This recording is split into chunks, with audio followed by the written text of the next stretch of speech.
The Arab countries are pretty much an enigma. For many, their understanding stems from movies like Lawrence of Arabia and a muddled perception of the Arab-Israeli conflict. It's an area where leaders seem larger than life.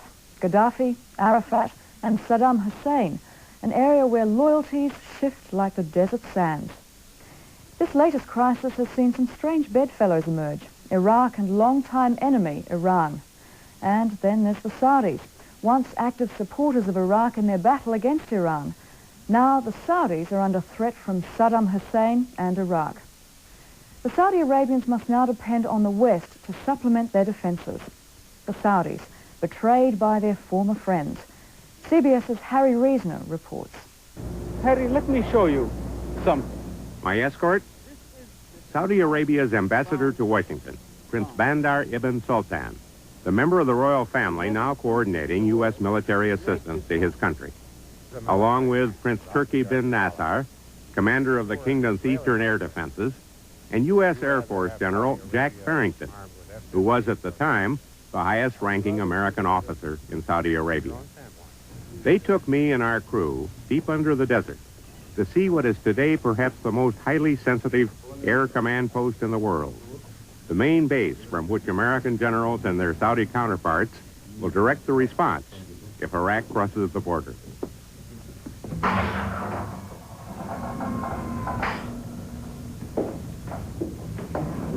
Command center underground for this whole region. Prince Turki, exactly where are we?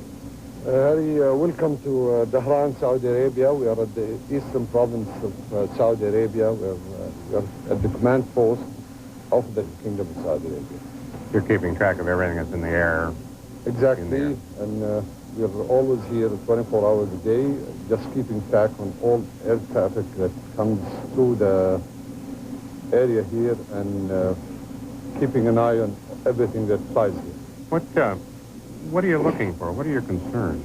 The first concern here is the defense of the kingdom. And we are tasked here on defending this area against any intruder that comes in. General, what's your role here? You're not just a visitor. Well, Harry, no, I'm not a visitor. I am part of the United States military that has been in Saudi Arabia in one capacity or another since World War II. We perform essentially a coordination function in response to Saudi Arabian requirements to provide training, technical assistance as they request. Now, a year later, teams of U.S. and Saudi soldiers have assumed a joint command here as they prepare to deploy the greatest assemblage of air power since the Vietnam War. Around the clock, they're watching these radar screens, waiting for Saddam Hussein to make his move. This is what it looks like under the desert. General Farrington showed us what it looks like from the air. You're looking at underground shelters for the airplanes. You're looking at hardened shelters. Obviously, you don't see much because they're designed that way. They're designed to be camouflaged, hardened, and hard to hit. But we're going to go down on the ground, and we're going to see them on the ground, so you're going to get a much closer view.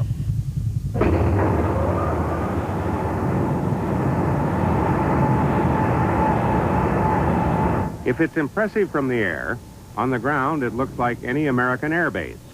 The F-15s, except for the markings on the planes, are the same ones we fly. The Saudi pilots look much like American pilots, with one difference.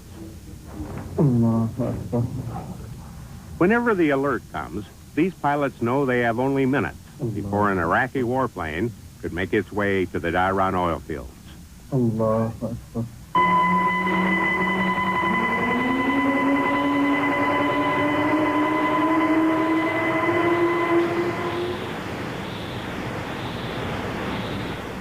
This base, with its hardened hangars able to withstand 2,000-pound bombs, with its spare parts at the ready, fuel and ammunition in place, will be home to many of the American F-15s and F-16s and AWACS and ground personnel that are now pouring into the desert kingdom.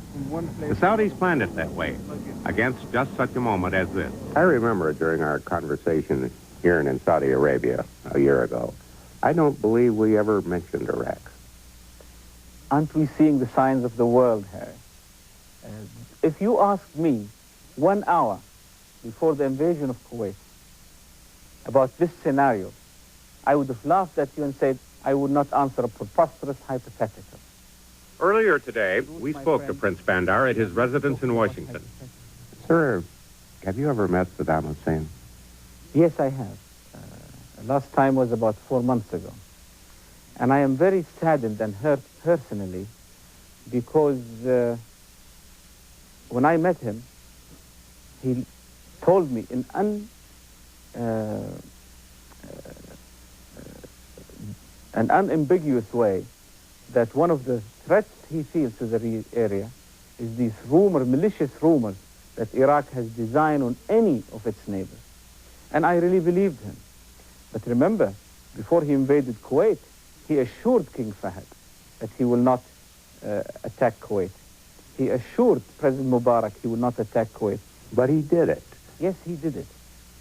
But so did Hitler when he took Czechoslovakia or Poland or the Rhineland. And the question was, the big mistake the world did then was to say, he did it, what can we do? And what the result of that was World War. I think wrong is wrong is wrong, and we must all stand up for certain principles. And one of them is the right of people to live in peace and to live with dignity without threats from bigger nations.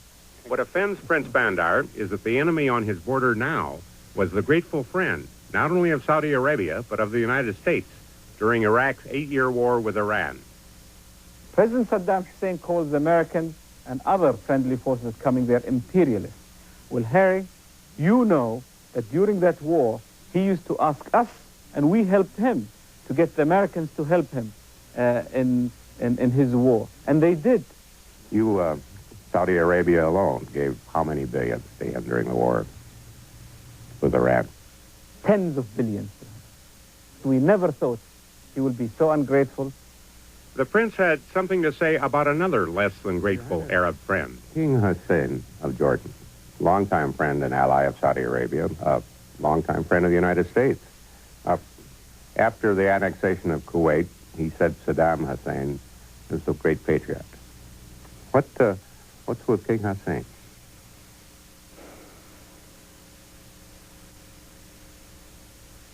It hurts.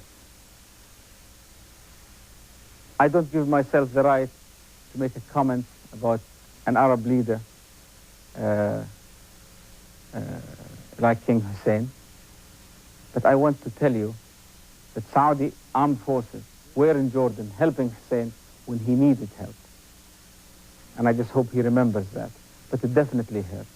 You know, Your Highness, when we have talked before, the whole history of the building of a special relationship between Saudi Arabia and the United States was discussed. And implicit in the building of that special relationship was a time when we would need each other. Not only oil, but military friendships.